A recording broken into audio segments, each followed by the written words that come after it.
Hello বন্ধুরা, আমরা যাব হচ্ছে জামাই ষষ্ঠী স্পেশাল বাপের বাড়ি। কিন্তু আজকের ভিডিওটা সব থেকে লেট বোধহয় আমিই আপলোড করেছি। সব কাজ শেষ করে আমাদের পৌঁছাতে পৌঁছাতে লেট হয়েছিল রাত 12টা। চলো এবার তাহলে যাওয়া যাক, আর পরের দিন সকালে কি হলো শেয়ার করব। এই ভিডিওর জন্যই তোমরা আমাদের সাথে এতটা কানেক্টেড, তাই ভিডিও তো করতেই হতো, আর যতটা পেরেছি ততটা করেছি, তোমাদের সাথে শেয়ার করেছি যে আজকে কি কি হবে আর কি কি মজা করেছি সেটা সমস্তটাই তুলে ধরবো। তাহলে চলো তোমাদেরকে দেখানো যাক যে আজকে কি কি মেনু রয়েছে আর কি কি হতে চলেছে। দেখতেই পাচ্ছ এখানে সমস্ত কিছু সাজানো গোজানো হয়ে গেছে। জামাইকে কি কি দেবে সেটাও রেডি হয়ে গেছে। এবার জামাইকে বাটা দেওয়ার পালা। মা বাবা বোন সবাই মিলে অ্যারেঞ্জ করেছে।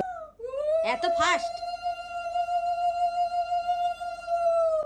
সব খেতে হবে, নালে সব খেয়ে নেবো। নালে একদম গেট আউট।